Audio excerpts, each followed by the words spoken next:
right, welcome back. We're back into our pick and ban phase. Should be same bans as last time, looking like they are doing that. So everything's going to work out in Fear that is the regard. first of many foes. So pick and ban phase, the first 3 bans should go fairly quickly. A little bit of a spiel about how pick and ban phase works for tournament drafts. They're going to do 3 rounds. Oh.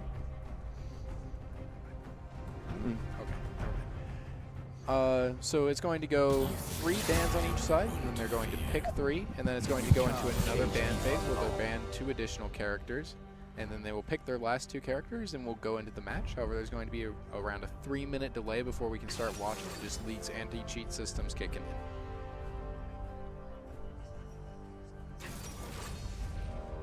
So seeing some interesting picks here from our team. We've got a Misfortune lock-in, as well as a Pantheon and a Sivir. Now, Sivir versus Misfortune is kind of an interesting matchup. You got to be careful with that one because Misfortune likes to get up close while Sivir sits back and pokes from a distance. So Misfortune is probably going to be looking for early fights to swing the lane her way. However, Pantheon is a very aggressive... I don't know if Pantheon's the support or mid laner, so we'll have to wait and see on picks in that regard.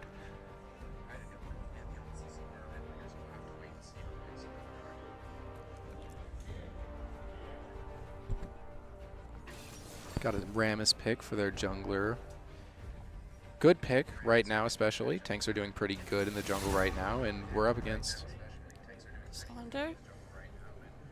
Cassandre is an interesting pick here. Cassandre is one of the higher complicated champions. Same with Yasuo and Yone, kind of similar in that regard, whereas you're playing with abilities that are extremely hard to set up, but have definitely good payoffs. So we're going to see how that works out in the top lane for him. Come on, I won't hurt you. I promise. In our second round of bans, looks like we're banning out some more top lane picks on the side of Falls City. They really don't want to play against any of these good picks for Amherst's top laner.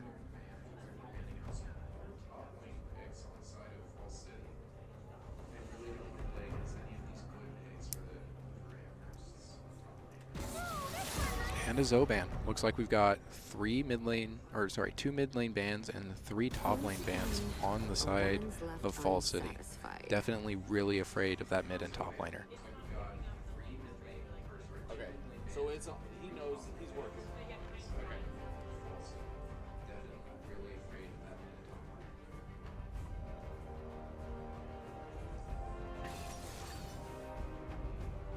Okay, so it's going to be a Blitzcrank support for bot lane. Kind of an interesting combination for Falls City's bot lane here. Both a Sivir and a Blitzcrank. Well, Sivir likes to sit back and doesn't really like to engage. Blitzcrank is all about getting the enemy team closer and beating them up. So we're going to have to see how that ends up working out.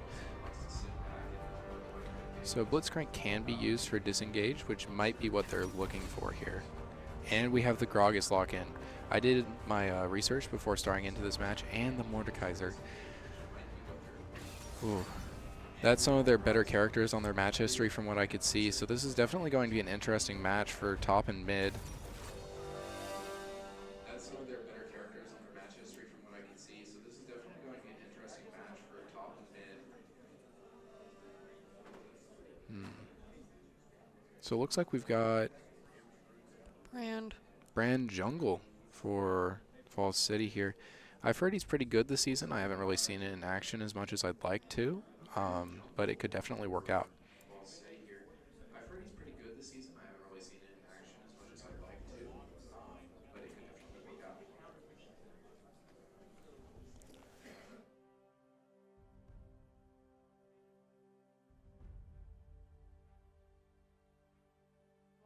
I want to make.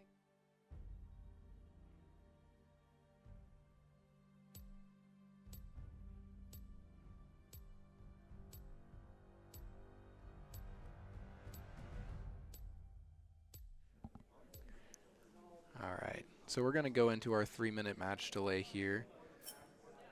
Got a lovely little spectator delay, just League's anti-cheat kicking in, just to prevent potential issues with people using screens to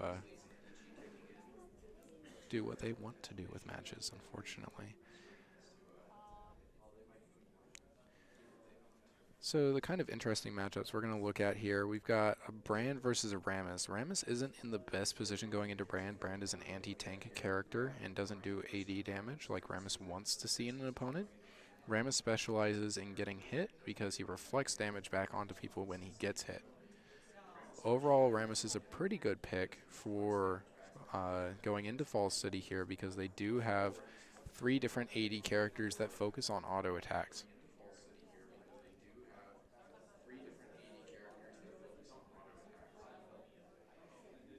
Meanwhile, the mid lane matchup here is going to be really interesting. Gragas really focuses on hitting people when they get up close to him. Same with Pantheon.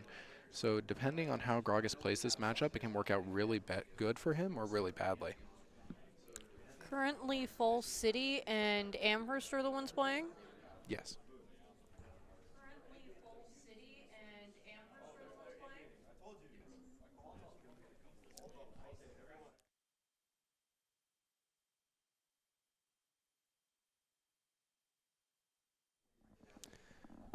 Just for reference for everyone who's watching, if you're looking for the LCC versus Louisville match, you'll have to switch over to the other stream.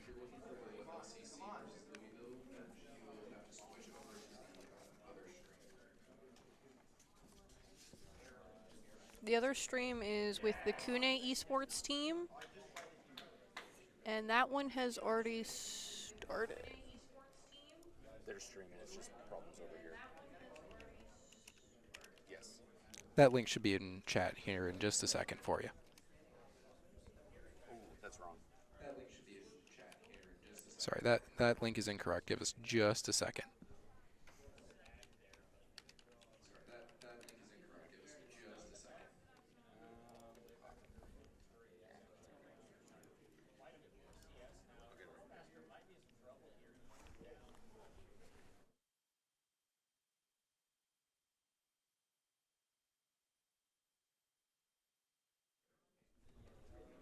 Only about 20 seconds left on the match delay here. We're going to get to start seeing what's happening.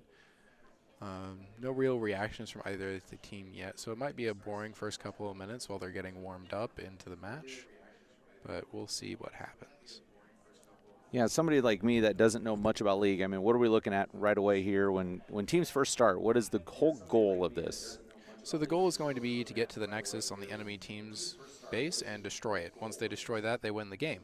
However, it's a very difficult and long process to get there. They have to fight their way down one of the various 3 lanes and into the base.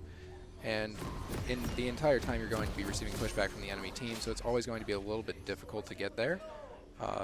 It entirely depends on how you play it.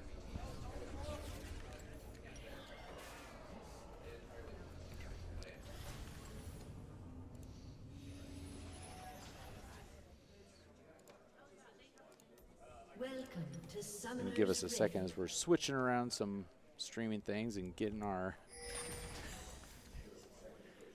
technical difficulties. 30 seconds. There's always some technical difficulties.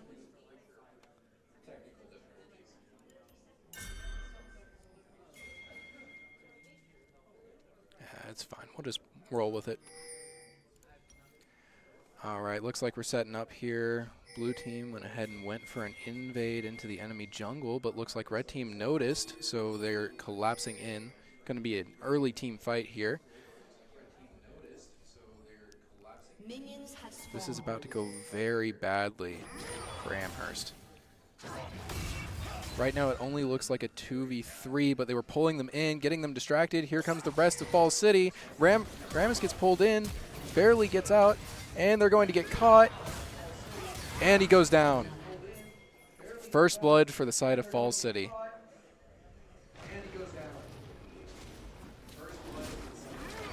Now this is a little bit unfortunate for Falls City bot lane. They're not going to be there for the initial wave crash, which is going to put them a little bit behind, but it gets their jungler way further ahead. Let me double check who got that kill.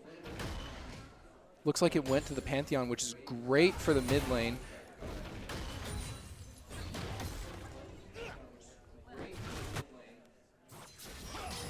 As someone who doesn't know much about League, would you mind explaining what is currently going on? So we're in lane phase right now. Each team is going to be looking to kill as many minions as possible because that is one of the main points of the game, getting as much gold and experience as you can from getting these kills.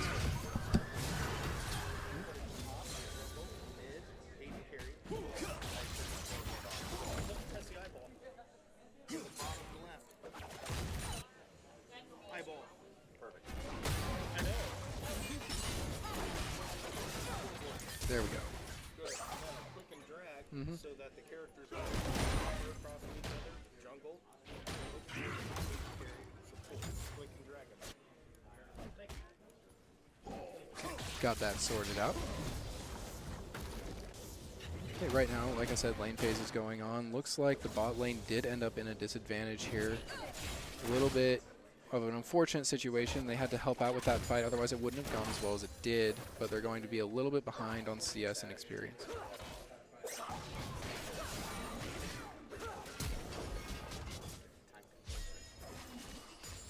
Got that gone. A little bit less clutter on your screen for you. So as we can see here, mid lane's kind of even. Well, Gragas is down on mana, but the mid laner has a little bit less CS, which is putting him at a bit of a disadvantage.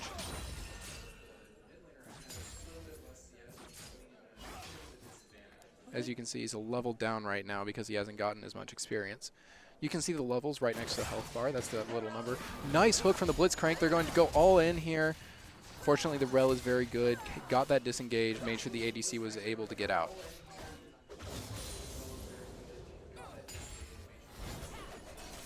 They're sitting back, healing up. Looks like they're going to be able to maintain the lane phase. Mid lane here, duels are going pretty decently. Unfortunately, the Gragas hits a massive combo, putting him at a health advantage, but it's not going to be enough to kill. Gonna refocus back here on the mid lane as both jungles come in. Fortunately, Rammus is able to swing it slightly better from his positioning, and looks like Fall City's going to have to disengage here. They're going to go ahead and recall. Fall City's going to get out of there. That gives Gragas the opportunity to push the wave into the tower, short that Pantheon some minions, and get a little bit more of an advantage.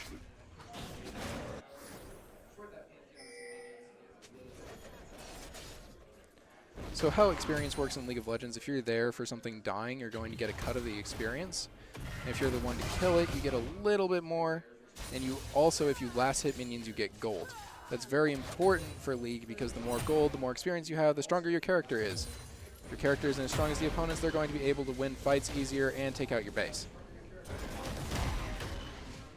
What decides the who wins the match? So when you take out the Nexus in the center of an enemy's base, that's when you win the base.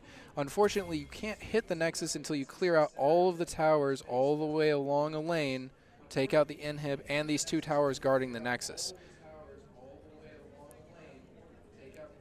And then if I recall earlier when you started explaining it, the towers will attack you back?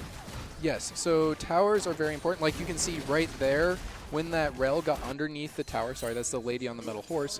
When you end up underneath a tower and you don't have minions there, or you've hit an opponent while you're underneath the tower will target you, and towers deal a lot more damage than players typically.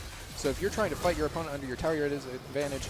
Looks like we got a kill on the Rammus for the side of Fall City. That's huge. That's going to set them up for a jungle advantage here as we're rolling into what looks like a Drake fight. Unfortunately, top lane looks like it's going to fall to the Mordekaiser because the Mordekaiser hits 6. So at level 6, you unlock your ultimate ability, which for Mordekaiser is trapping an opponent into a little death realm, and they can't really get away from the opponent. You can survive for as long as you can, and eventually it will finish and you'll be able to get away, but unfortunately Cassante was down a level during that fight and didn't have his ultimate, which put him at a disadvantage. Gragas dueling with the Pantheon here. Do your levels get reset when you die? So levels stay the same no matter where you're at in the game, however they reset every match. Same with all of your gold and everything else in the match. Every time you play a new match, everything resets. So you can expect to see players sitting around level 6 at this point in the game. Anywhere from 4 to 6 is usually ideal right around now.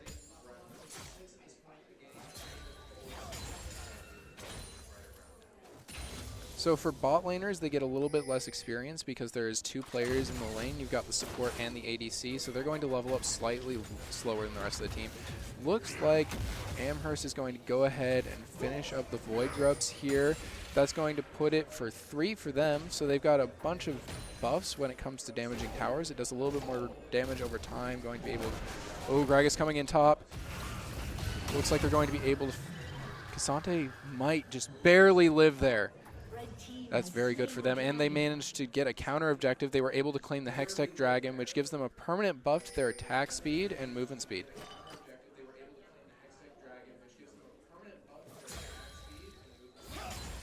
How many buffs can you possibly get in the game? So it depends on which buffs we're talking about. If we're talking about dragons here, these are permanent buffs. You can get up to 4.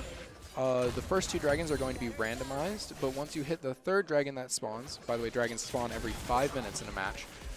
These last 3 to, so the last, the 3rd dragon signals the change in the map, and that's going to change to match whichever dragon spawns in.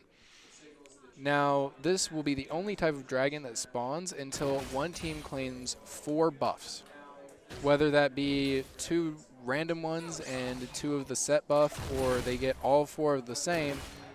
It doesn't matter as long as someone gets the soul. So once you get 4 dragons killed, you get a soul that matches whatever the dragon is. And these souls are a lot stronger than the small permanent buffs you get from killing individual dragons. I assume the grubs work much the same way? So grubs will only spawn twice in groups of 3. So the first 3 grubs aren't mattering as much as the second 3. However, each buff gives you slightly more damage over time to turrets. And if you get 5 or 6 of them, small little grublings will spawn whenever you're attacking a tower, and they will allow you to stay under the tower for longer as they take some of the turret shots.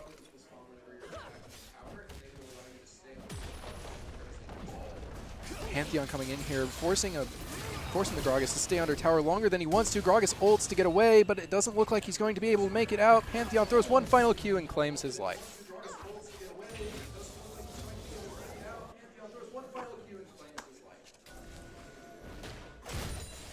Looks like Kasanti's trying to set up a fight here. He doesn't want to fight the Mordekaiser, though. See, he's 2 levels down. He's level 7. Mordekaiser's level 9. That's a huge stat difference. He's trying to get under his tower here to stay alive. Mordekaiser ults, but towers can still hit you while you're inside of the Mordekaiser ult, but it's not enough to save the Kasante this time. What's with the shield on the ground? Shield on the ground? That is a ward that allows you to see enemy wards. That's a control ward. So as you can see on the mini-map in the bottom right, there's kind of grayed out areas where we're not seeing anything. That's called the Fog of War. So each team has their own Fog of War. You place wards to be able to see inside of the Fog of War even when your character's not there. Control wards are permanent and always visible, and they cancel out opponents' wards. Like you can see there's 2 control wards here. You can tell by the little eyes above them. Looks like a fight between Pantheon and Gragas here. Pantheon at a little bit of a health disadvantage, but Brand is here to help out. Gragas realizes, runs away, and lives to see another day.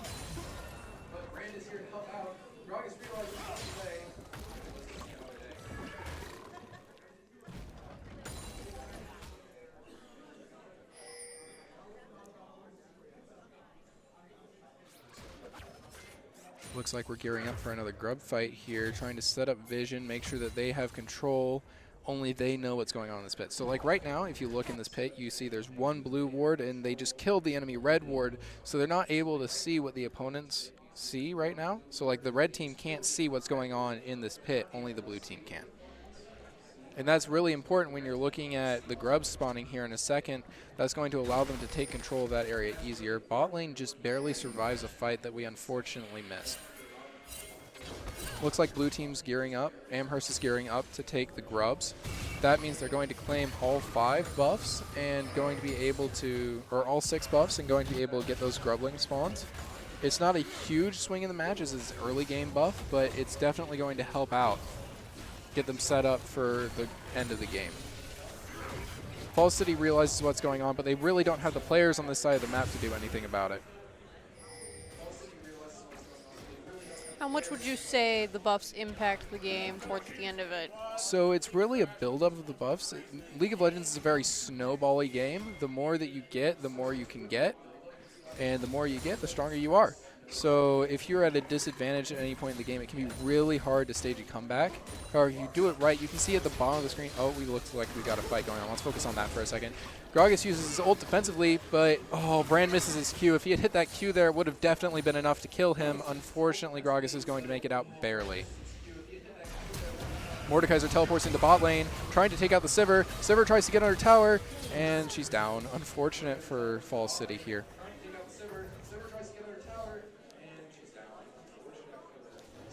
So as you can see here at the bottom, you can see on the score tabs, you can see the kill-death assist ratio. That first little number for the slash is how many kills they have. The middle one is how many times they've died this match, and the last one is how many assists they have.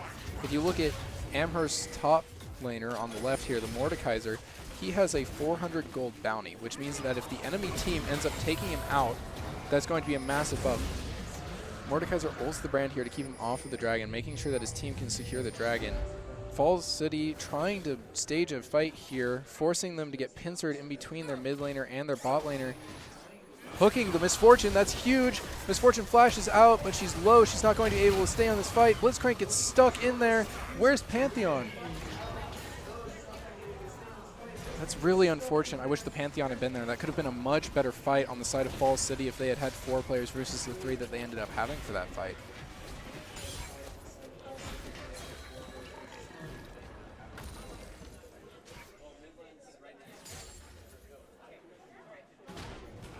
Cassante up in top lane, trying to get some damage on that turret.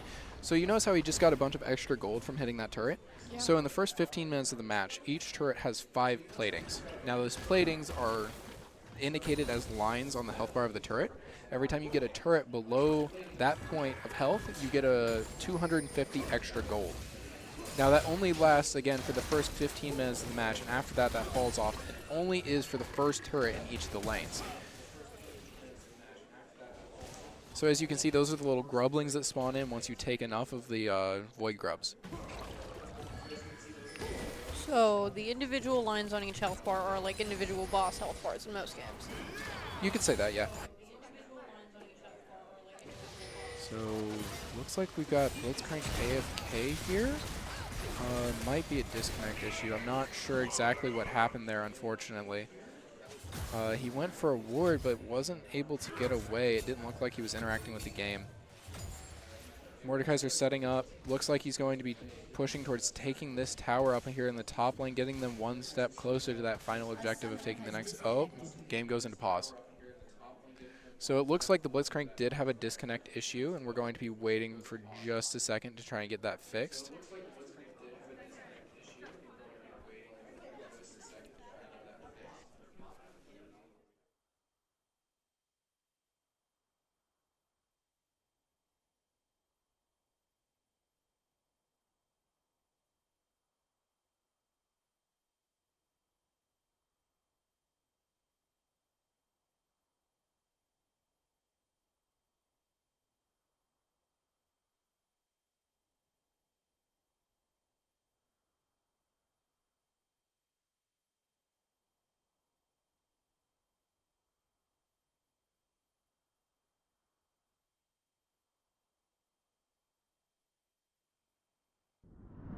Warrior means setting a really high standard for yourself.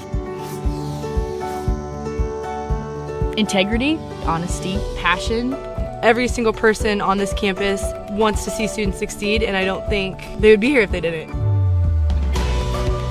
To be dedicated. Like always fighting in every aspect of your life. Being better today than you were yesterday. To be a warrior means to support everyone on campus and to be your own champion. Showing strength in the eyes of adversity and being a part of a family. And I think they kind of go hand in hand because you have your family by your side the whole time, and I know there's always people here who have my back.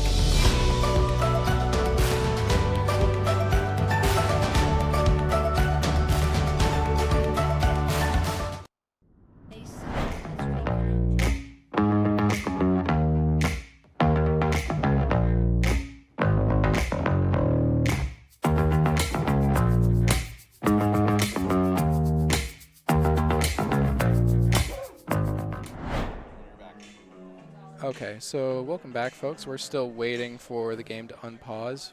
Not sure quite how much longer it's going to last, so we're just going to wait here for a bit. So let's take this second to go ahead and look at how the teams are standing.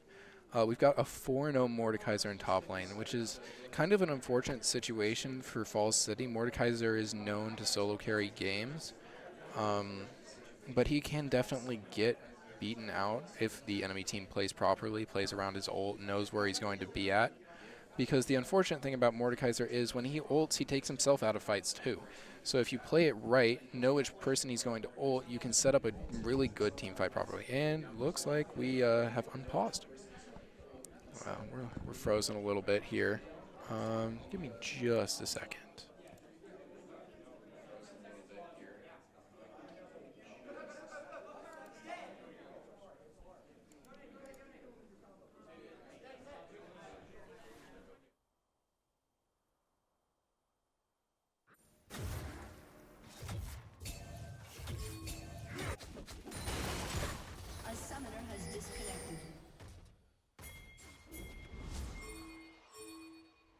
All right, we just had to rewind it just a little bit. We got it fixed.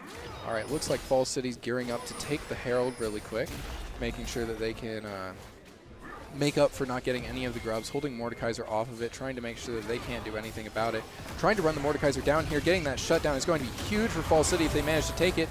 He ults to focus on the brand. Looks like he's going to be able to get at least a counter kill before he goes down. Gragas shows up. Rammus shows up. This is turning out very badly for Falls City. Pantheon's about to go down. He's got 150 gold shutdown. That's going to be really bad. Very unfortunate fight for Falls City.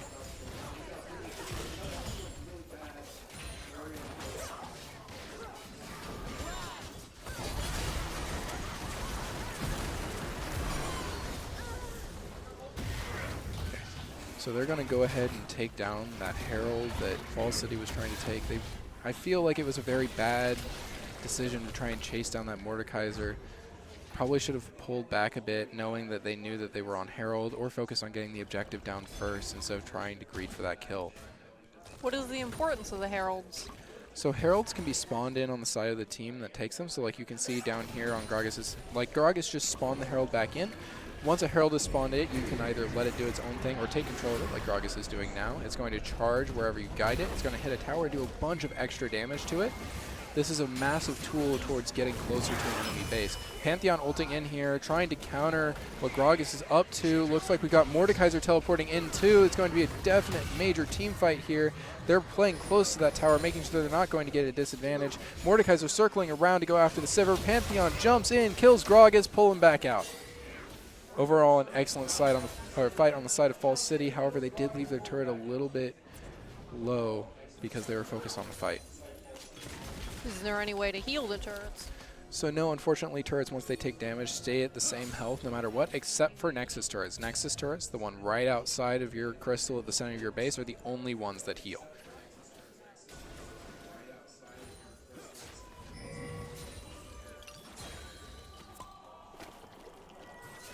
Guess I should explain the importance. These are inhibitors. They're smaller crystals inside of your base. There's one per lane. What they do is once you kill them, they respawn every once in a while. I don't know the exact timer on that, unfortunately.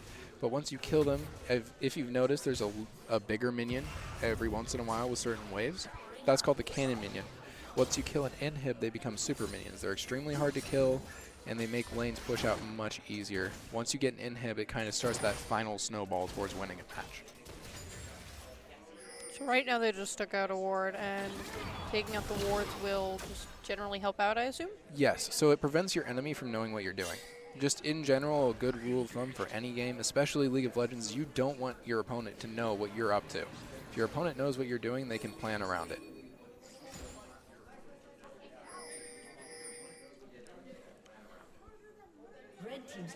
And there's another turret.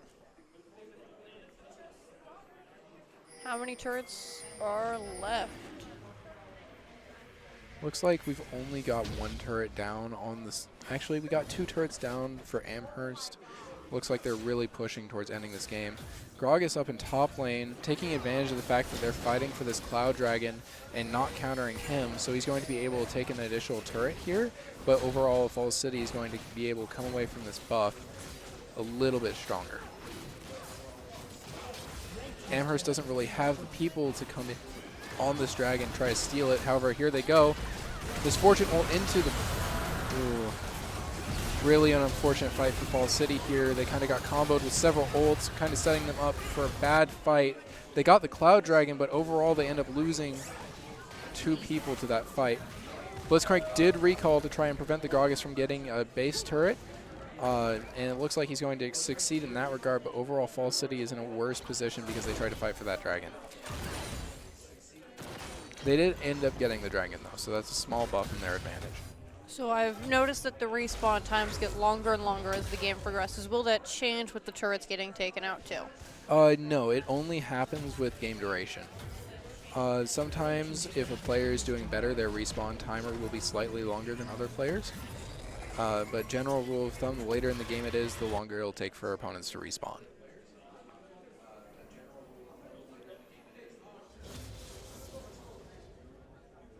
So not really much action happening right now. So once again, we're going to go ahead and look down here at the state of the game. Up at the top, you can see the overall kills versus kills. Right now, Amherst is sitting with 11, while Fall City is at 4, and unfortunately, they're all in the Pantheon. So right now, Pantheon is definitely their powerhouse, but they're dealing with a team that's kind of well-rounded out their gold. Most of the kills are sitting in Mordekaiser, but as you can see, there's a lot of assists in other players, which allows them to get more gold. I've noticed that the Mordekaiser has a bounty. So Mordekaiser is sitting at a 700 gold bounty. That brings up the grand total of killing him to 1,000 gold. That's a massive boost for whoever claims it, allowing them to probably catch up in the gold ratios of the game. However, it's going to be very difficult. We're going to have to watch and see if that Mordekaiser might make a mistake or a misplay. Oh, no. Looks like Fall City gets caught out here. Kasante is going to go down. Very unfortunate, as we just saw the Baron spawn in. So Rift Baron is the final thing that spawns in the Baron pit for Void monsters. And Baron is a very important creature in League of Legends. Once you kill him, your team gets a temporary buff, makes your character stronger, and also your minions stronger. It's known as a game ender. If you get it at the appropriate points in the game, it can be the one thing you need to finish out a match. Unfortunately, Mordekaiser gets an ult down onto Pantheon here and is able to solo him out. Doesn't even need his team's help.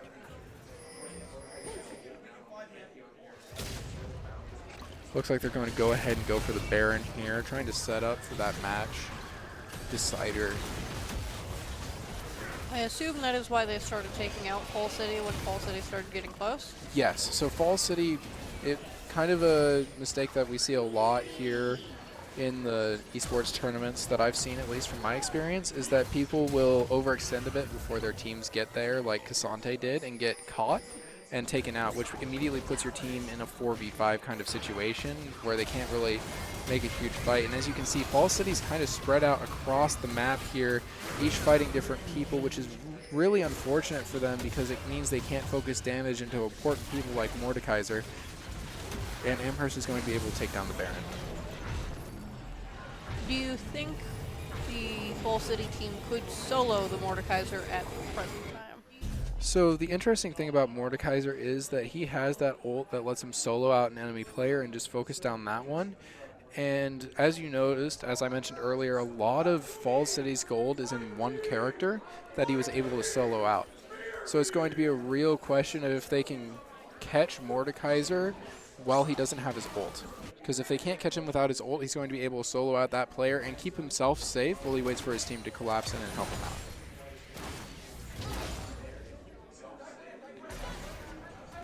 Looks like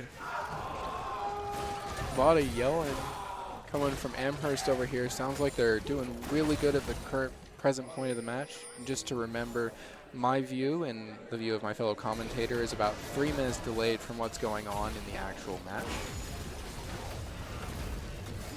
Looks like Amherst is pushing really hard down mid lane here.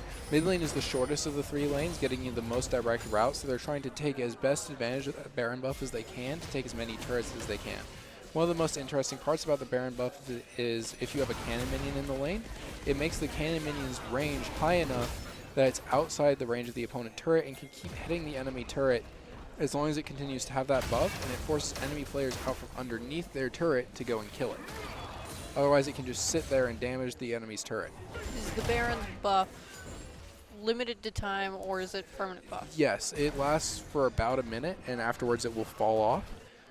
And then the Baron will respawn about every 5 minutes or so, and you can reclaim the buff.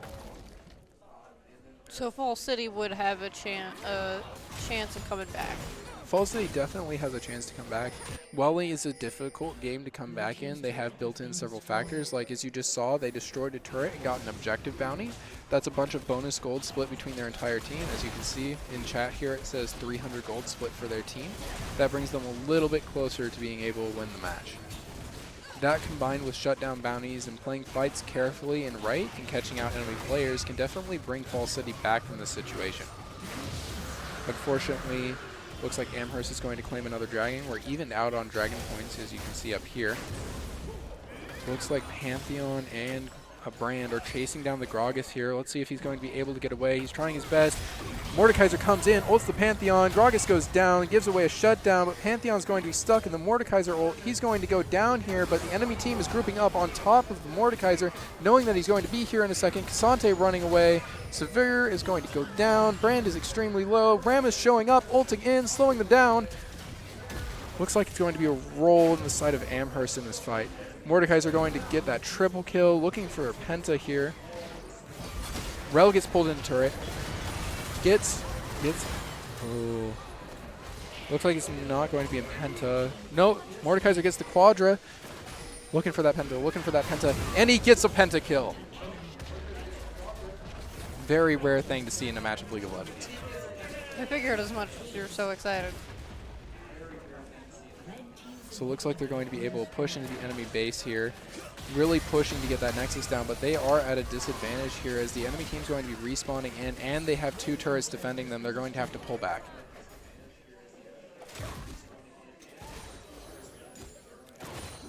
They're going to want to recall and spend all of that gold that they just got. As you can see, the Mordekaiser sitting at a very pretty 13-0 score here in this match. So I noticed the Rammus isn't going to recall. Is it because of his health? So Rammus is sitting pretty good at his health, and also he was only involved in a couple of kills there, so he didn't get as much gold as he'd like. So right now he's going to be farming his jungle, trying to get some more gold, some more CS, making sure that he can be evened out against his opponent here. As you can see, these little yellow numbers here are your creep score, or that's the amount of minions and monsters that you've killed in the jungle. The higher the number, the more gold and experience you have, so you want to keep those numbers fairly even, or if not, have a greater number than your opponent. So if you've noticed, like, Gragas isn't anywhere near as strong as Pantheon kill-wise, but he's been able to beat Pantheon in fights, and that's because he has almost 50 more CS than Pantheon.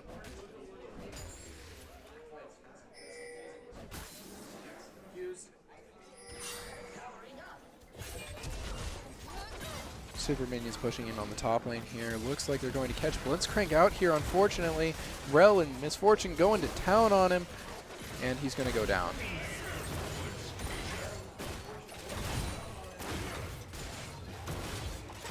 So what can you do with the gold? So gold lets you buy items. You can see them down here in the stat bars. Each item has a unique passive to it and also buffs your basic stats, making your character even stronger. There's a lot of different stats in League of Legends and a lot of different ways to build characters. There's ways that work better for characters, there's ways that work worse. At the end of the day, usually, people build the right things. It's good to keep an eye out for situations in which people are going for interesting builds, but it looks like everybody's going pretty standard in this match. Gragas got a little bit greedy here, it seems like, going for that inhibitor, but the rest of his team is able to collapse in and help him out. They take out Sivir. Sivir was in the front line, unfortunately, because of the amount of CC she was dealing with. Pantheon's going to go down as well.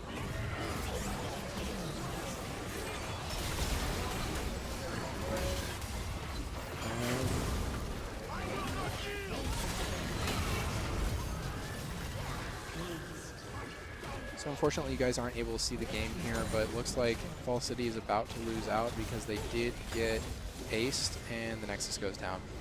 So an unfortunate thing about League of Legends is sometimes the client opens a little bit early while we're still spectating. We're going to work on fixing that technical difficulty here in a second.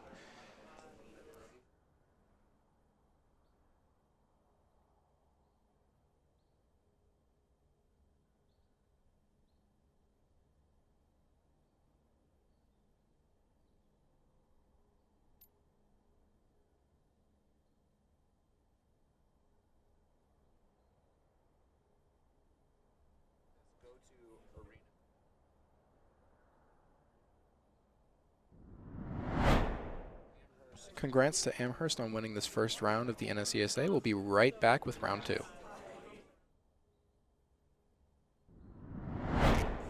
All right, welcome back to the state tournament.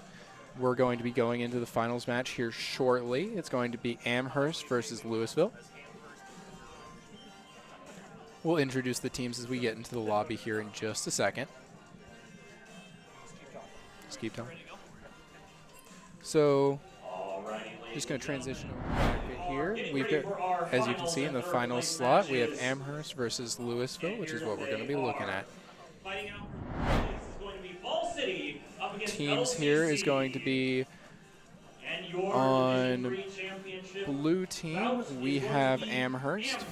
We're going into the match start here, so we're going to go ahead and read off names.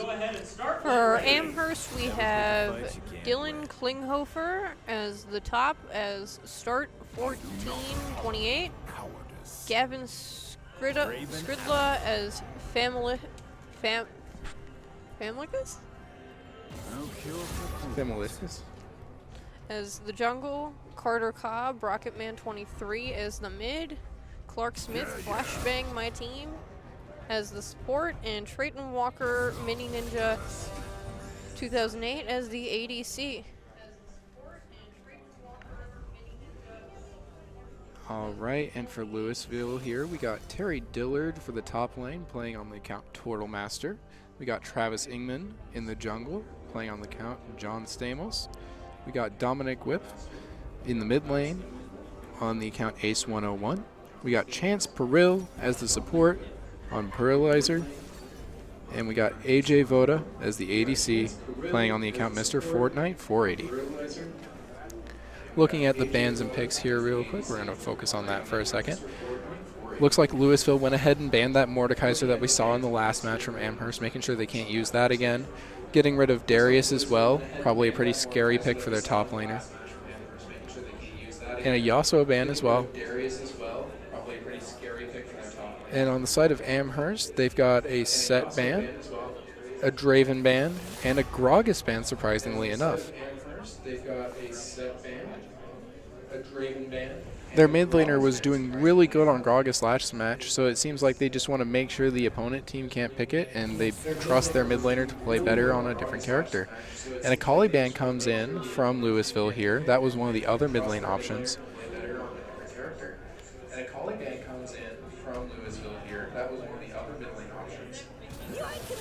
A Vagar ban as well. Just banning out mid laners at this point, it seems. Are any of these characters that would do well towards the end of the game that have been banned? So Yasuo, Mordekaiser, a lot of these characters. So League of Legends in general has a lot of very late game focused characters. The only really early game character I can see banned here is Draven. The rest of them are really focused towards scaling. Same with Aurelian Soul, who just got banned. He's what's called an infinite scaler, which means that he continues to get stronger even when most characters cap out near the end of the game. So the longer the game goes, the stronger he just continues to get.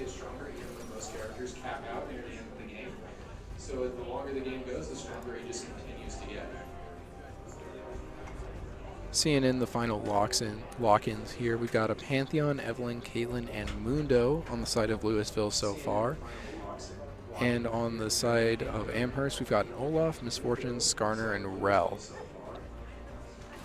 And Zoe for the final lock-in for Amherst. Looks like Zoe's going to be playing into a Yone. Definitely some interesting matchups here. So we got about 4 minutes before this match starts up, so I'm going to walk through some of the matchups that we're going to be seeing. So Misfortune and Rel, we saw them go off last match. Misfortune's high engage, high damage, along with Rel's CC was a massive issue for the opponent team last time. However, they're going into a Caitlyn Pantheon this time. Now, Caitlyn is a good mix between a poke ADC and an engage ADC, and Pantheon is a heavy engage character. Pantheon specializes in about a 1.5 second stun, followed up with a lot of damage, so I can see them getting on top of the Misfortune and knocking her out really quickly in fights that might occur in the bot lane. It's definitely going to be an interesting matchup to be sure, but it could go either way. Zoe versus Yone is a pretty difficult matchup, unfortunately, for the Yone. Yone really, he's a melee character and he's going into a ranged character, so that's going to make it a little bit rough earlier in the game. But Louisville in their previous match showcased that they can do well even if the first 15 minutes or so don't go the greatest in a match. And I wouldn't be surprised even if the Yone does badly during lane phase, he comes back and is very impactful during team fights. In the jungle, we've got Evelyn versus Skarner. Skarner is a tank character, so he's going to be specializing in ganking lanes, making sure that they're winning, while Evelyn is an assassin, so she's going to specialize in getting into the back line, killing off the Misfortune and Zoe, making sure team fights go better in favor of Louisville than they'll go for Amherst. However, she can definitely get counterplayed, so she's going to have to be very careful with Amherst's good team coordination that they showcased in that last match. Finally, in the top lane, we've got Olaf versus a Dr. Mundo. So both of these characters are very high sustain. Olaf's attack speed goes up the lower health he has, and he heals off of every auto attack. So he's going to be able to survive in fights a lot longer than most characters. And in the same capacity, Mundo has a very high base health regen, and his ult is entirely about healing him back up. So it's going to be some very long, very sustained fights where everyone's trading blows. It's going to be an interesting matchup for sure. Both of them have a ability that does some long range damage. They've got close range damage. It's going to be an interesting matchup for sure. Are there any matchups you could see going off terribly? No, actually, it's fairly evenly balanced. The only one I'm more worried about is the Zoe versus the Yone. Yone, unfortunately, again, he's a melee character going into a range, so it could throw him off as well. One of Yone's abilities leaves a statue behind and grants him extra movement speed to run around for a little bit, and then he has to go back to the statue. And Zoe has some abilities that can be set up to hit when he comes back. So it could be really unfortunate if they don't play around that properly. Zoe can be very predictable and very unpredictable. It just depends on the person's skill level playing her, and based off of what I've seen from Amherst mid lane, it should be a fairly good pick.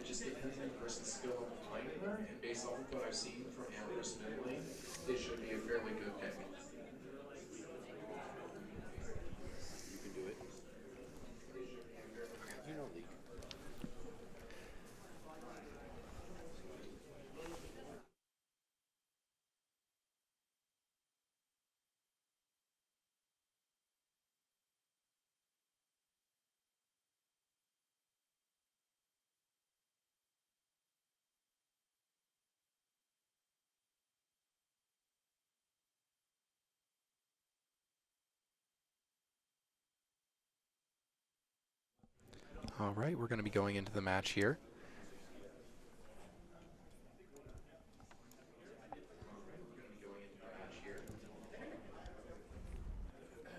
Both teams spawning in.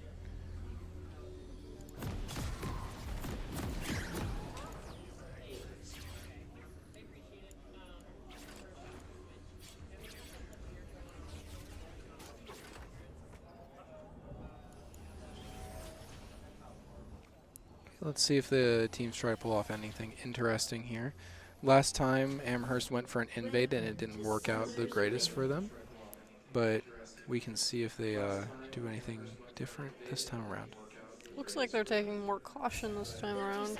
Looks like we're going for a pretty typical start here again for both teams. Just sitting back, going to farm their buffs, do a normal start here. Going to be a little bit peaceful, a little less interesting than the last match we had on the stream. I assume they're waiting for stuff to spawn in? Yes, so it takes about a minute and a half for everything to spawn in on the map. You'll see they'll pop up a notification like minions are about to spawn, and then see minions have spawned, so the minion waves are going to start progressing down the map.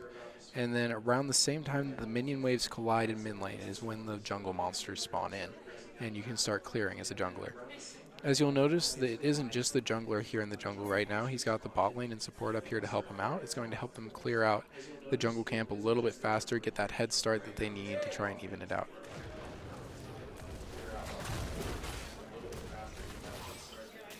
Looks like Zoe's already trading with the Yone up in mid lane. As predicted, that matchup isn't going to be the greatest for Yone, but like I said, Louisville definitely specializes in that late game situation, making comebacks. Mondo with the pink suit. Yep. Definitely a very cool chroma to be using.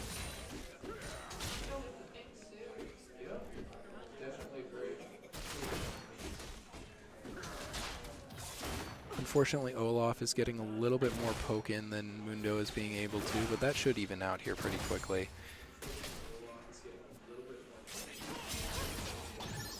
Same with Zoe. Unfortunately, lanes aren't looking to be going in favor of Louisville right now, except for bot lane. The bot laner is definitely doing a great job of harassing the opponent, keeping them off of the wave, making sure that they aren't getting as much XP and levels as Louisville is getting right now. As you can see, there's more minions alive on the side of Louisville, the red team here, which is allowing them to prevent experience points from going into Amherst. Could we potentially see what Louisville had done with their last match, where they had waited until endgame to be able to go in? So all of the matches should be up on the NSeSA YouTube channel here. I'm not sure exactly what the time frame is going to look like, but you will be able to go back and watch other matches that occurred and see what Louisville did in that match to get here.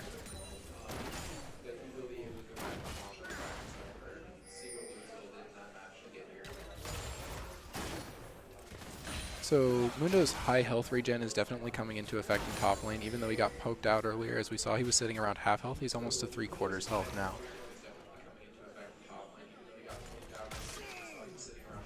Is the benefit of Mondo just that he heals, or is there a lot more to Mondo? So Mundo is one of the heavier tanks in the game. He regens a lot, but the main thing you want to do is build those protective stats, meaning that he'll take less damage. Oh, gank coming in. Skarner's going to miss. Looks like they aren't going to be able to capitalize. Mundo tries to poke him as he leaves, but misses, unfortunately. Evelyn's coming down here, flashes in, charms Skarner. Looks like they're going to get a kill here on him. He flashes out, going to get slowed down again, but it's not quite enough. Olaf comes in to try and help out, takes down. Oh my goodness, this isn't working out quite so well for Louisville as they were hoping. Both of them go down, but Zoe is roamed up. Amherst gets a major win over on them there. Would we have potentially seen this go very differently if they had not banned Mordecai?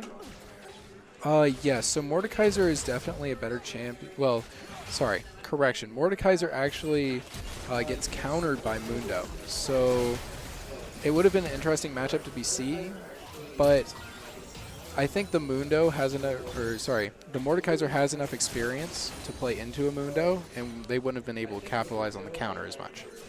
An interesting thing about Mundo is you'll see he has that little purple thing on his health bar. That means he's immune to the first CC effect that happens to him. And Mordekaiser's main thing is being able to pull his opponents in. That shield prevents that from happening.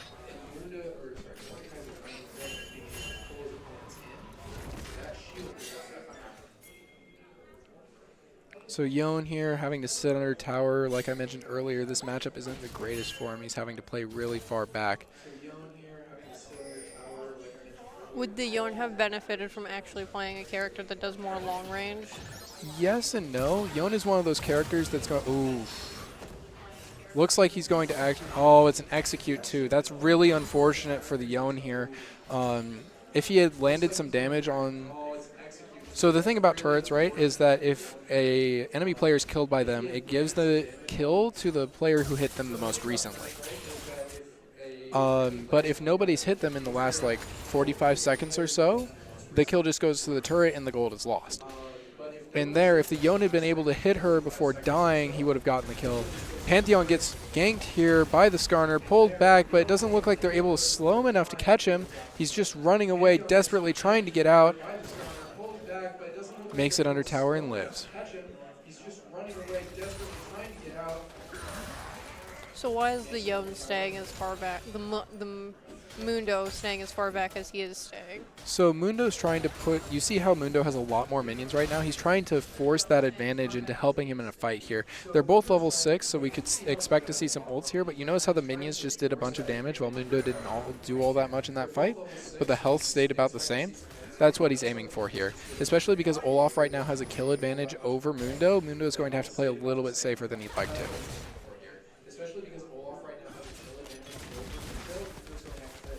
So an unfortunate thing I'm noticing from the bot lane here is that Caitlyn's focusing a lot on damaging the opponent and not as much on CS. So she's a little bit behind, but it's also preventing the opponent from sticking around as much as they'd want to. Looks like another 2-player fight here in the top lane. Unfortunately, it's becoming a 3-player fight. Mundo gets slept, but his spell immunity saves him. He's able to get under tower, but Evelyn goes down again. 3-player fight. Mundo gets slept, but his spell immunity saves him. Again, this Caitlyn is just absolutely bullying their opponent, making sure that they can't sit anywhere near that lane, get as much CS as they want to, getting them low, forcing them to back, missing out on minions. So even though their CS score isn't the greatest compared to them, they're able to work it out. Would the red team benefit from taking out more of the blue team's minions? Yes. So Ooh, that was an unfortunate snipe. Mundo's playing a very risky game here, though. Staying behind that low on health is a very risky situation to be in. Evelyn kind of overextended, gets collapsed on here, going to be taken out. Mundo should just leave. And he's going to take off. So that advantage that I was talking about earlier, that CS advantage that was happening in bot lane, it's kind of getting evened out right now because Caitlyn is able to force Miss Fortune to not be in lane. So even though she was missing CS at first, it's kind of working out in her favor, making sure she's getting more overall. So even though she was missing CS at first, it's kind of working out in her favor, making sure she's getting more overall. Mid lane kind of staying even though that unfortunate situation happened earlier, and currently Zoe is 1-1-2, allowing her to get even further ahead of the Yone because of those collapses that she did up towards the top lane, getting involved in those fights, getting more gold that way. As you can see right now in the bot lane, Louisville's team is a whole level up on the opponents because of how long they've had to spend out of lane because they're constantly getting poked out. How high of a level would we have to see some of these players get to be able to poke out the others without having to? So it usually depends.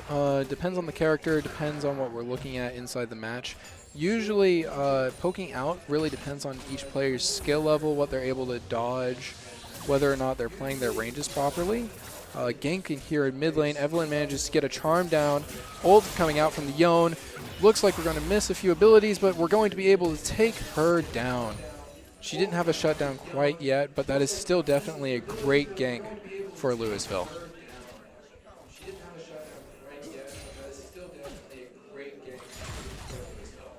So the thing about Caitlyn, that character in the Arctic outfit, is that she has one of the highest base ranges in the game.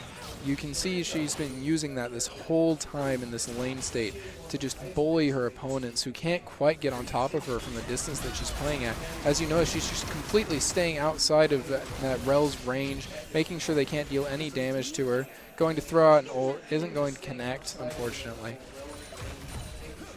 So because of her long range, does that mean she has less of a health pool and takes more damage? Yes. So usually you'll see ADCs, the characters who specialize in damage, are glass cannons. You get an assassin, you get a bruiser on top of them, they're going to die extremely quickly. A lot of team fights are engineered around trying to keep those ADCs alive and making sure you can deal the damage that you need to. Looks like a three-way fight here happening in the bot lane. It's going to be the bot lane, the jungler, and the mid lanes all showing up. Unfortunately, they're going to take out the Pantheon. It looks like they might be able to get away if they play this right. They're trying to set up for that dragon, but it's not quite working out in the way they wanted it to. Skarner might be getting charmed here. Looks like he pulls back just in time to prevent getting charged by the Evelyn. Louisville should really pull back here. They're sitting a whole character down. Even though they've done more poking, they're not going to be able to win this fight if they stick around. What would we have to see for Louisville to be able to make a comeback at this? So League of Legends is a very interesting game in the fact that you can make comebacks in so many different various ways. I don't think they're terribly behind at this point. Definitely not as far as we saw Fall City get behind in the last match against Amherst. And like I said, they've specialized in making comebacks. They've made a name for themselves here in the state tournament because they won a match while 20 kills down earlier today. So I could see any various amounts of ways for this going. The thing to note about their team is they're all playing very late game focused characters. Pantheon, Caitlyn, Mundo, all these characters are going to get extremely strong towards the end of the game.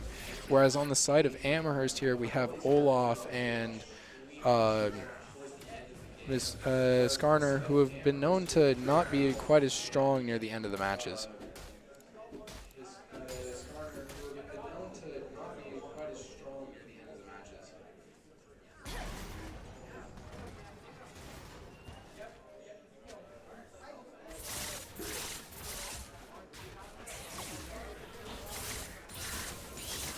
Quiet game right now. Looks like Amherst is considering going for the grubs here in a second, so we're going to have to see how that plans out here.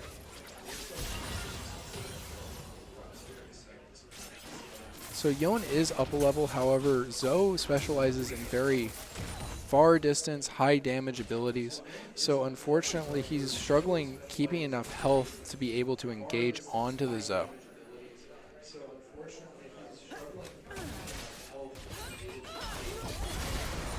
Once again, Caitlyn abusing her range here to make sure the Rel can't get on top of her with her ult or anything. Just making sure that she's able to abuse that range perfectly to keep the lane state in her advantage. If I remember correctly, earlier you were explaining that certain minions were worth more gold. So melee minions are worth about 2 more gold than the ranged minions. Got a fight going on here. Looks like it's going to swing in the way of Amherst because the mid laner comes in. Mundo's going to go down. Olaf going in on Evelyn and taking her out too. Looks like they're going to roll that into some grubs. Probably going to get all 5 that they need to get that grubbling buff. They're not going to get as many grubs because they didn't get all 6, but it kind of works out in their favor.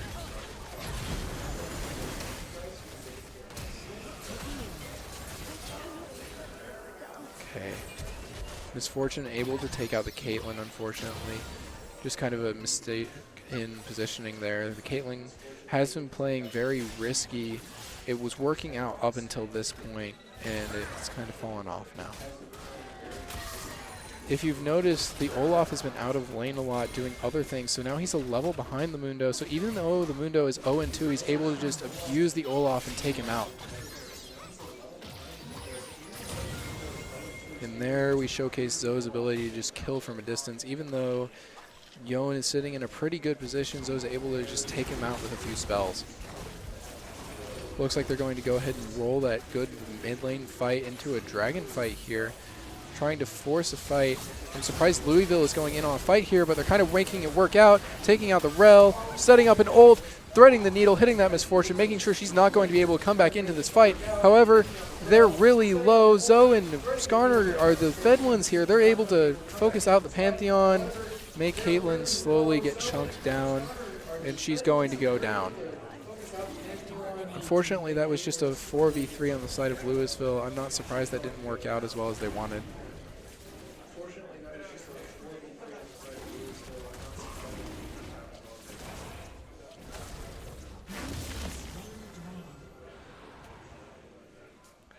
Claiming the first dragon of the match at 15 minutes.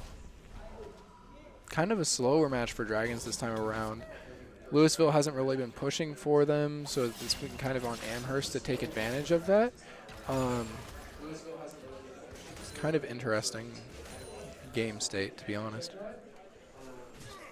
Or League of Legends games usually this slow-paced? So I wouldn't call this match as slow-paced as one would think. We're sitting at like 14-4 in favor of Amherst right now. So there's been a lot of action going on. It just kind of feels slow because there's those long gaps in between major sessions of action. Mundo once again showcasing his advantage in health regen over Olaf, kind of abusing him, making sure that he can't stay in lane as much as Mundo can, using that level advantage on purpose, just kind of forcing him out of the lane.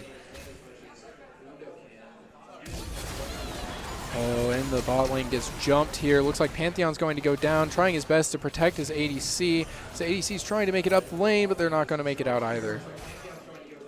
Just an unfortunate situation of vision. They couldn't see inside that bush, didn't know the Rel and Misfortune were waiting for him.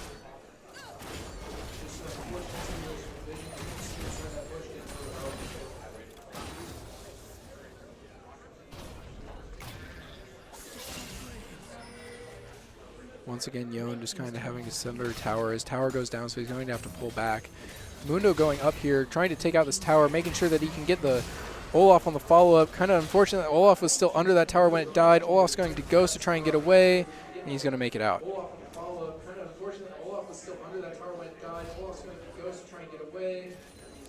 So Evelyn is currently invisible, so Zoe doesn't know that she's there. Now Zoe knows, trying to get away, sleeps her, and is going to be able to live. Oh my goodness. That Q just one-shot that Evelyn. Very unfortunate to see. How many turrets left so far? So far, Amherst has managed to take 2 turrets, and Louisville has managed to take 2 as well. So we're kind of sitting even on the turrets here. Louisville has lost their bot lane turret, while Amherst has lost their top lane turret, and mid lane is sitting even on turrets.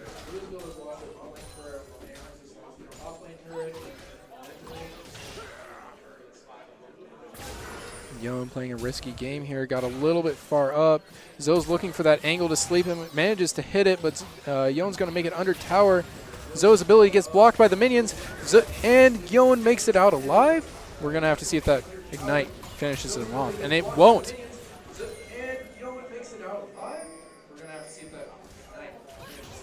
I haven't seen any wards so far this game.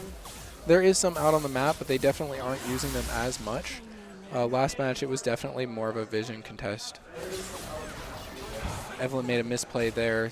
Didn't wait quite long enough for that shield to drop off of Olaf's health bar and ended up getting killed. Mundo getting sucked into a 3v1, trying his best to try and get like a counter kill or anything here. Maybe he's going to make it out alive, actually. His insane health regen coming in here from his ult. Looks like he's going to be able to make it under turret and live.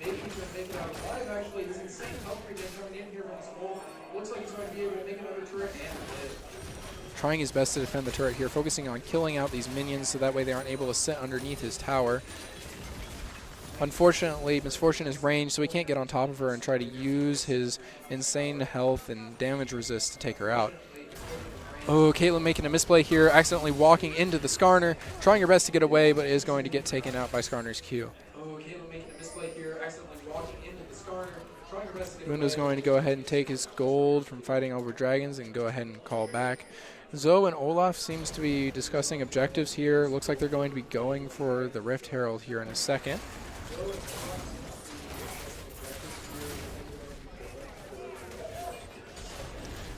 Looks like Mundo's going to figure out what's going on, but he doesn't really have the team support to do anything about it. So the only thing they can do is acknowledge that they're going to have to interact with this Herald here in a minute. Almost forgot to pick up the eye there. Olaf went ahead and grabbed it for them. Is going to spawn it a little bit far out in the jungle. Olaf's Is the Rift Herald timed as well as most of the other things they've been so far? Yes, so it will automatically spawn after a certain time of being in your inventory, and then it will automatically go down lanes whether you want it to or not. They're definitely using it here, taking out almost two mid lane turrets. Unfortunately, the Rel missed the turret there, so it's not going to be able to do any damage. Mundo getting pulled out of the base. Looks like he's going to go down, trying to chase down that Zoe. Very unfortunate. 5-man push here in the mid lane, trying to take him out. I noticed that the turret there went purple for a little bit. What was the purple effect? So that is the damage over time effect from getting the grubs. It's going to do a certain amount of damage, true damage over time to the turret. It's not going to be very much, but it's enough to do something. Looks like Amherst here is rotating down towards the dragon, trying to stack those points towards a Dragon Soul. Dragon Souls are very, very powerful effects that you want to see happen in your matches. It's going to make you good. Make your team in a much better place. And Evelyn goes down. A little bit of an overextension there without her team, unfortunately. Zoe is going to take out the Caitlyn. Pantheon trying to go in on her, but he's just not doing the damage he needs to.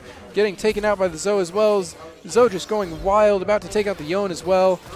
Just overall, a very bad fight. That was a 3v1 on the side of Amherst there.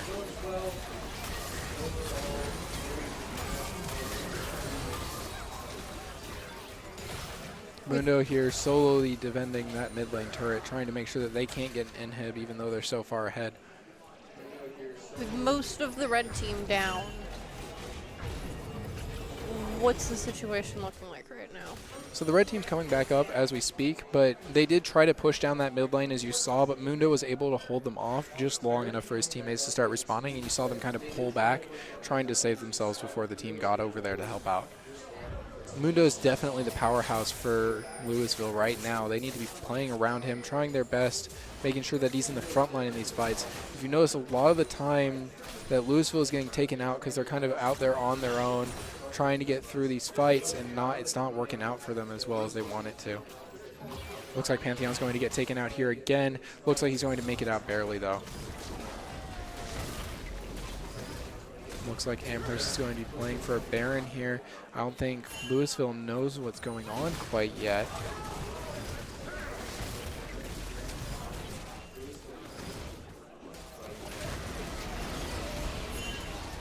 Looks like Amherst is going to be able to take down that Baron undetected. However, it looks like Zoe might be getting caught here. Never mind, Baron goes down. The rest of the enemy team, Evelyn managing to shut down the Zoe, but now they're kind of stuck between a rock and a hard pace as the rest of Amherst collapses in, and it looks like they're going to get a triple kill here unless Evelyn's able to get away. However, Evelyn gets slowed by the Q and goes down. However, funnily enough, that gold from Zoe actually totals out more than the 3 kills that Amherst just got. How? She had a 700 gold shutdown, totaling in 1,000 gold given to that team just now. Whereas regular kills after a reset are only 300. Noise. Yep, really great on the side of Louisville there. Unfortunately, 3 kills aren't the greatest situation to be walking into, but that shutdown is going to be able to swing this gold difference back a little bit. We're only 23 minutes in. Anything can happen at this point. Louisville has objective bounties right now, so if they can go around, claim maybe a couple turrets, or maybe a Baron or a Dragon, anything like that, they're going to be able to get some decent gold back. Try to swing back the gold advantage up here. Right now they're sitting about 10,000 gold down, which is a very unfortunate situation to be in. But that's what happens when you've got a lot of kills on the side of Amherst. We're sitting 28-6 overall for this match. Are we going to see the playing field start to level out more now that... So we're reaching towards the end game of the match, and that's when we'll see people hitting their max out limits on their power. As you'll notice, Zoe already has 3 going on 4 items. If she gets up to 6, which is the max limit for items, then she's not going to be able to buy anymore, and she's going to cap out once she hits level 18. So something you'll see is that in late games of matches, teams will kind of even out if they are able to survive that long. And like I've been saying, Louisville seems to be the type of team that specializes in sticking around longer than they probably should be in these matches. Evelyn sneaking around back here, trying to find the angle on the Zoe, trying to shut her down once again, sitting with another 350 gold bounty. It's not quite the 700 that she had last time, but Zoe is going to get shut down, it looks like here. She's trying to get that range, but it's not going to be enough. Evelyn's going to take her out, but they're going to lose a tower. Caitlin desperately trying to get away from Olaf here, but looks like Olaf's going to get her too.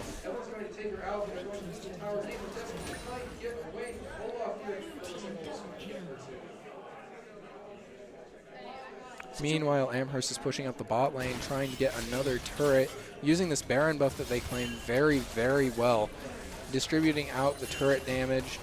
They've already potentially going to lose 1 inhib on the side of Louisville. Might be a second one if they don't come over, and looks like they're going to be safe here. Amherst kind of circling back around, getting geared up for this dragon that's going to be spawning in here. Looks like it's going to be a Mountain Soul match. So Mountain Soul, once you claim 4 dragons, it's going to give you a permanent shield that resets every 15 seconds or so out of combat.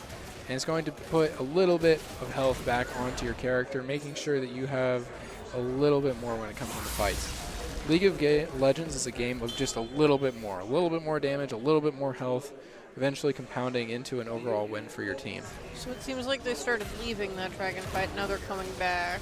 So the dragon hadn't quite spawned in yet, and they were trying to keep an eye out for enemy players. Like right now, the Zoe is kind of holding them off. Evelyn is invisible right now, so the enemy team can't see her, so she's kind of sitting towards the bottom here, looking for an opportunity to sneak in and try to steal that dragon.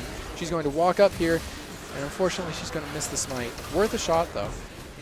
Mundo kind of in a bad situation. He was distracting the entire enemy team. He stayed alive for a really long time, showcasing just how tanky Mundo can be, but isn't quite enough to orchestrate a situation where Evelyn can steal that dragon. If the rest of the Louisville team gets knocked out, how's the situation going to look? So right now, if Evelyn and Caitlin go down, this could probably signal the end of the match for Amherst, in favor of Amherst. However, it looks like they're going to be able to hold the base off long enough for the rest of the team to respawn. We're gearing up for a massive team fight inside of Louisville's base here. Louisville's starting to respawn, and Amherst isn't pulling out. They're playing kind of greedy right now, thinking that they've got the advantage. stun onto Misfortune, holding her inside a tower. However, they're going to grab Evelyn, pull her out from underneath the tower. They're going to take down Pantheon too. However, that's a massive shutdown on the side of Louisville. However, it's not quite enough to counteract the 3 teammates that they just lost. However, Mundo's able to come in with that massive tankiness, health regen, and push them out of the base. Unfortunately, Zoe's going to be able to hop back in, take out that Caitlyn. So now it's just Mundo versus the world, but it doesn't look like Amherst believes they can take on that Mundo. Why is the Mundo such a threat right now? So Mundo is one of those interesting characters that if they get a lot of CS, it doesn't matter how many kills they got. They can just tank about anything you can throw at him. Right now, he's got a lot of extra health from some of the items that he's built, some magic resist, some armor. Means that he's going to be taking less damage per point of health, and he has a lot more health than most characters. And just how his character is built, he's built around regenerating that health back faster than you can hurt him, so he takes a very long time to kill. And one of his abilities just deals a percentage of your max health. It just kind of ignores everything else. It's like, okay, you have this amount of health, I'm taking 10% every time he hits you with it. So even if he isn't that strong, he can still do a lot. Same capacity as like Pantheon and Yon. Even if they aren't that strong yet, they can still do a lot in team fights. Looks like Amherst is going for another Baron play here. Louisville without the vision to know what's going on. They're kind of walking up, checking it out, seeing what's going on. Evelyn looking for that steal, but isn't able to find an angle to go in for it. So Amherst with another Baron buff that's going to be able to push for the end here. So we're going to see what ends up happening here.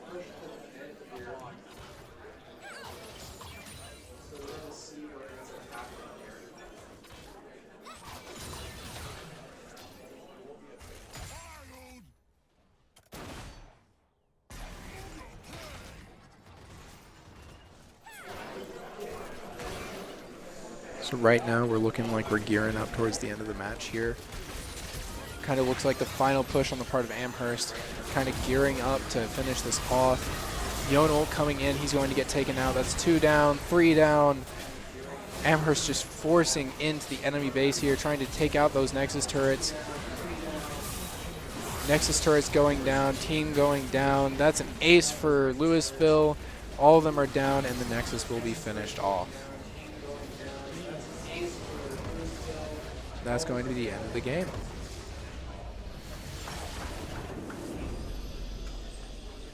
Overall, just a very unfortunate match for Louisville, and congratulations to Amherst for winning out on the state tournament. Yeah.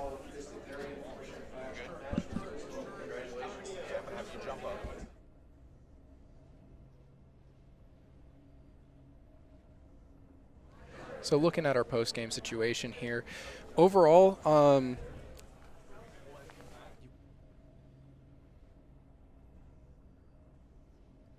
it looked like an interesting matchup. Just kind of the whole core of what ended up happening was that Zoe was able to take advantage of the lane situation that she was in and go ahead and win out that match for them, kind of just taking advantage of the massive amount of power and damage that she can dish out when allowed to go rampant.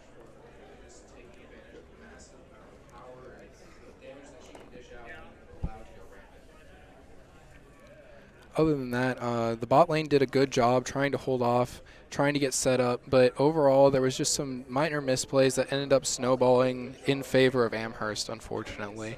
They looked good at the beginning.